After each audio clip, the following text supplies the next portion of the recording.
questions. 13 years into government, 90 days before a general election, can the Prime Minister tell us what first attracted him to changing the voting system? Mr. Speaker, if nobody on the other side understands,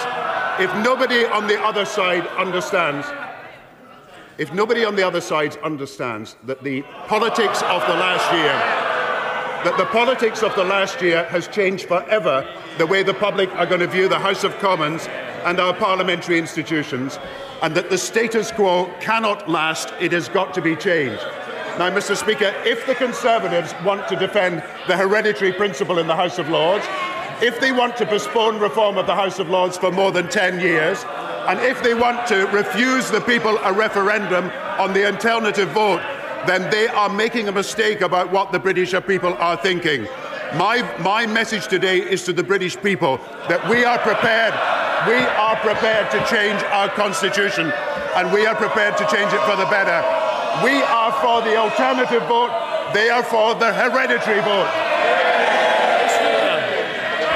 It's back to the bunker time with that one. I don't know whether he pulled the secretary out of the chair before he typed that one, but it was a lot of old rubbish. He talks about the hereditary principle. There's only one leader in this House who inherited his title.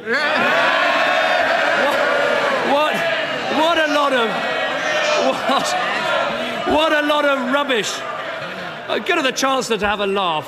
What a lot of rubbish. The reason he's in favour of the alternative vote is it's election time. This is the man who ducked the leadership election, who bottled the general election, and now he's trying to fiddle with the electoral system. He must think the whole country's stupid. Have another go. Why are you doing it? Mr. Speaker, this is the man who promised us at Christmas.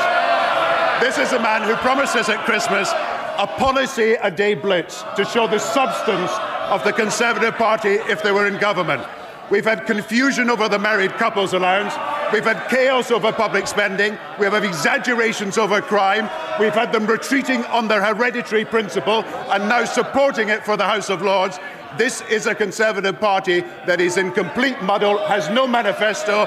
They don't have the substance to be able to govern the country. They are a shambles. Why don't we go over some of the history of this? Because, of course, the last Liberal leader who got suckered into this was, of course, Paddy Ashdown. And he wrote this in his diary. He said, time after time, Tony Blair would say, yeah, Paddy, I agree, but I can't get it past Gordon.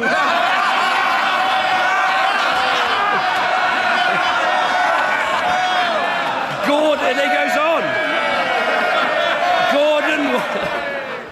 Gordon was the primary block. Doesn't real improvement to our politics mean cutting the size of the House of Commons, cutting ministers' pay, complete transparency in expenses? But the one thing we shouldn't change is the ability at a general election in Britain to get rid of a tired, incompetent, useless and divided government. Mr. Speaker, no change under the Conservatives, no change at all.